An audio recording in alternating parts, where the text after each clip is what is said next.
What's going on, Ravens fans? Happy Sunday to you. So thankful you are spending part of your off time hanging out with us here on the Ravens Rundown. We're going to dive into our first mock draft since the Ravens traded for Maxx Crosby, which has done two things. Number one, it satisfied a pretty big positional need in edge rusher.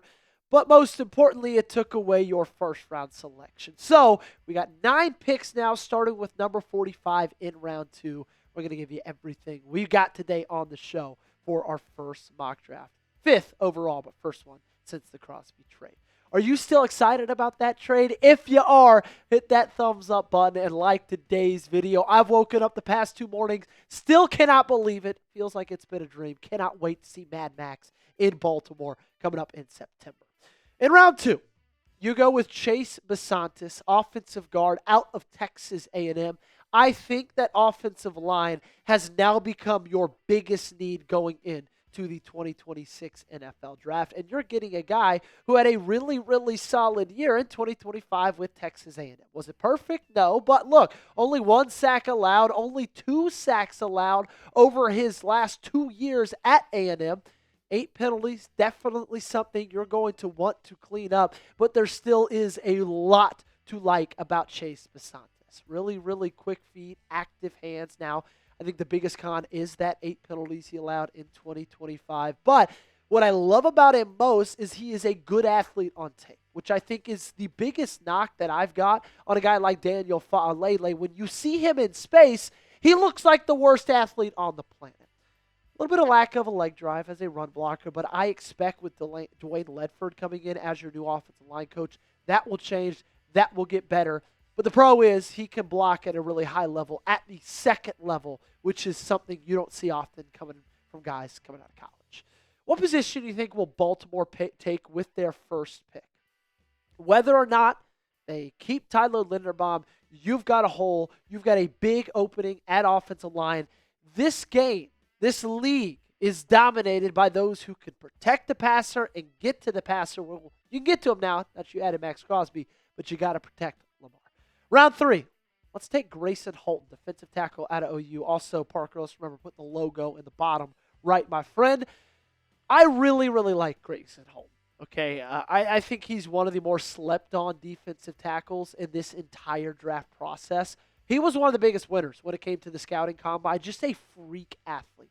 And because he's a little bit undersized at 283 pounds and 6'2", you have to be as good of an athlete as that to kind of make up for what you lack in just natural size. Really high vertical, fast 40-yard dash at 4.83 for a defensive tackle. And what I love about Gracen Halton is not only is he great against the run, but he's unbelievable against the pass as well. In fact, if you looked at interior defensive linemen's pass rush win rate, Gracen Halton was 3rd in all of college football at 11%. He's just been dominant over his last 2 seasons at OU, 63 total tackles, 8.5 sacks, 59 pressures, 13 QB hits, 12.8% pressure rate. I will take that all day long in the interior. And even if Nadame does come back in 2026, you're going to need some depth at that position. And this is the perfect guy that you put in 3rd down and long situations. I mean, imagine that. You got Maxx Crosby, Nadame, Gracen Halton, Mike Green. That's a really, really good front 4 right there. Round 4. Let's take a guy we have not talked about yet in the entirety of this process. How about Michael Trigg, tight end out of Baylor University? Michael Trigg has me very, very intrigued. 50 catches this last year for the Baylor Bears, 6 touchdowns, almost 700 yards receiving. The biggest con in Michael Trigg's game, of course, is that drop number at 7. That was a really big problem for him at Baylor. But the good thing about that is not like it's been a historic problem for him at either of his last 2 stops, right? Or either of his last stops. Ole Miss, only 2 drops in his 2 seasons, 10 games played. And then his 2024 season at Baylor, only 1 drop. I actually think he's incredibly comparable to a guy like Isaiah Likely, more of a receiver type tight end. Once you get the ball in his hands, absolute electricity. Can use a little bit of help as a run blocker, but still, man, Michael Trigg, I think he'd be a very, very fun selection for your need at tight end. We got more coming up, but real quick, a word from our sponsor.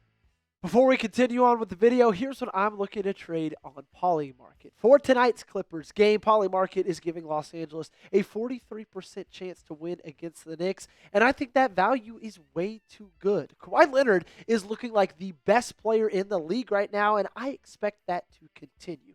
For those reasons, I am taking Los Angeles at 43%. $100 wins you $232 if the Clippers take the dub. And with Polymarket, you could trade in and out on momentum shifts without getting blocked or penalized with in-game trading. Once Los Angeles takes the lead or even gets close, I can either ride it all the way out or I could sell early. For example, if you buy at 43% and sell at just 65%, you can snag a cool $151 payout. I'm keeping an eye on the second half run as Kawhi Leonard averages 14.2 points per game in the final two quarters, which is the seventh highest in the league. You can't do this with a traditional sports book, so get started today. Polymarket is legal in all 50 states. Download the app now to get to the top of the wait list. The only way to do that is by clicking my link in the description and comments. This isn't the first time we've taken Nadame Tucker in a mock draft. Probably not going to be the last either because I really, really like this player out of Western Michigan. Now, it is a little bit of a risk, just given the fact that he did play his college ball in the MAC, which is not the stiffest of competition. But still, when you select those players, you want them to have been dominant at that level, and that's exactly what he was. 14.5 sacks, 51 pressures, overall grade of 90.6, pass rush grade 92.7, win percentage against true pass rush sets 40.8. Number one in college football in 2025, okay? I feel like this is a guy that is perfect for this situation in Baltimore because he's a fifth-round pick. So you'd love if you'd get some production out of him as a rookie, but it's not like a necessary thing with a fifth-rounder. He comes in, learns the whole year under Anthony Weaver, Jesse Minter, Maxx Crosby, and this guy very well could be your defensive end and edge rusher for the future in Baltimore. What do you think? Is edge still a big need for Baltimore after getting Maxx Crosby? Let me know by giving me a yes or no in the comment section. I think it's still a need. I don't know if it's a massive, massive one. But hey, with Tucker right there at round 5, 152, I could not pass him up. Well, let's go Kevin Coleman Jr. Let's hit wide receiver with our 160th overall pick, 5th pick of this draft. I think Kevin Coleman out of Mizzou is one of the more underrated wide receivers in this current class. 63 catches, 715 yards, and a touchdown for the Tigers in 2025. And that was an offense that, let's just call a spade, was not very good. They relied heavily on the run in Ahmad Hardy, and that's because they could not throw the ball. Now, they were unlucky, had a lot of quarterback injuries throughout the entirety of this year, but Kevin Coleman Jr. was still a guy that thrived. 5'11", so he's not the biggest guy in the room. He's not as small as Zay Flowers or LeJounte Wester, though. I think he could be very, very helpful in the special teams game as well. If you just look at some of his one-on-one reps from the Senior Bowl, I promise you, you're going to fall in love. Let's go cornerback in round 5 with Julian Neal out of Arkansas. 6'2", 203-pound cornerback, 32-inch arms, hands 9 inches, 9.5 inches. Really, really big and long cornerback. I think this is a guy, again, kind of in the same vein as Tucker, of you can get him in here, kind of allow him to learn a full year under Nate Wiggins and Marlon Humphrey, and then going forward in 2027 and beyond, this is a guy who's going to be able to step up and be a really, really big player for the Baltimore Ravens defensively. I'm going to go cornerback again in round 5, okay? 172, 173. I'm going to take back-to-back corners, and this is more of a riskier type pick with Charles Demmings because he plays his college football at Stephen F. Austin, but just given the sheer athlete that he is, it's very, very hard to pass up on him. 9.97 RAS score, which is unbelievable. 4.41 40-yard dash, 42-inch vertical, 11-foot broad jump, just about as perfect as you could want a cornerback to test in Indianapolis. Mel Kiper says, as those numbers might suggest, he has the speed to stick with receivers, and with his long arms and big hands, he's a ball hawk. Demmings had 9 interceptions, 35 passes defended over his 4-year career, including 4 picks and 9 PDs in 2025. He's an early day 3 pick, which is exactly why I am not hesitating to select him here in the middle of the 5th round. If you're going to be able to get a guy like this that falls that far, I don't care if you just pick cornerback the pick before, I'm taking him again. In fact, I might switch those and take Demmings over Neal. Who do you think is the biggest sleeper in the draft? Let me know down below in the comment section. I think Demmings could be up there. I think there's a lot of guys that could be in the conversation for this. Reminder, you don't have a 6th-round pick, so we're going to go to the 7th where we will be selecting Barton, linebacker out of Utah.